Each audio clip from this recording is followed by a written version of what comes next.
Okay, guys, the first thing you want to do before you start recording a drum kit is you want to know where the shells, the drums are talking from. You just don't come in and throw a microphone anywhere you please or where you think it's cool because you've seen it mic'd on TV or on music videos. It doesn't work in a recording studio. The thing to do is, what works for me through the years and what I've learned from other engineers is that you listen to the drum kit first. Listen to where the shells are speaking from, and once you figure out where the skin and the shells are all interacting together and talking from, then you place the microphone in proximity to that to get the best sound. Usually I start with kick drum, and then I go to snare, then I go to hi-hat, and then I go tom 1, 2, 3, then I go overhead left, overhead right, and a ride if there's a ride involved. I like to close mic the drum kit because it gives me flexibility on mix down to pan things to either left, hard right, without really having a lot of phasing issues or a lot of weird transient artifacts in the recording. So I'm a big fan of close miking. Today what we're going to do is we're going to have Jonathan here. We're going to start sound checking the drum, and as you see, there's no microphones yet. We don't have anything in place. What I'm going to do is I'm going to listen to the drums and figure out where they're talking from, and then based on that, we're going to start miking one piece at a time until we get the sound that we want. Also, the most important thing I have to say is we're going to try to achieve 90 to 100% of the sound with just microphone placement before we reach for an EQ or a compressor.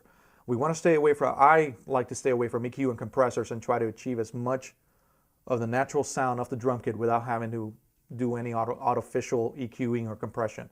Therefore, we're going to be concentrating on properly finding the sweet spot of the drum, putting the microphone in that area, and see if that's the sound that we're looking for. If it's within parameters, meaning 80 to 90% to 100% of, okay, that's the sound I'm looking for, and if it's missing maybe 5% of that, then we'll go to EQ and we'll bring that into what our liking or our taste. So here we go. We're going to start with the kick drum now. We're going to have Jonathan hit the kick drum, and the way he's going to hit it, it's like he's actually going to play it. Not soft, not hard. If he's playing it hard, then he's going to hit it hard. For this purposes, we're going to be concentrating on a rock session, so he's going to hit this thing pretty hard. Very importantly, before you start going, I don't have them on right now, but make sure you wear your hearing protection.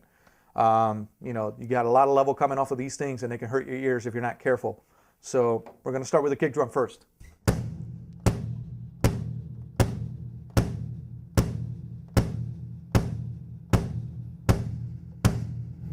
All right, cool. So now I know that if I'm going to place a microphone, the way I usually mic my drum kit is I use two microphones, one inside, one outside.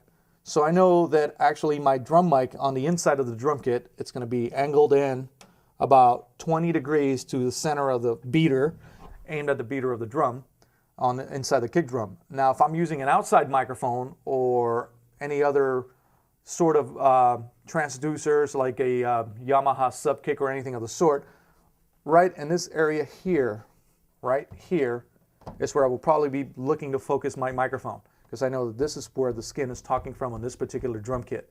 This kick drum is talking from here, so I know I'm going to get a lot of attack coming right out of this spot right here. It's about a 2 to 3 inch in diameter section, and he's got a lot of attack and a lot of punch coming out of there, so you will have some serious kick drum coming out of that.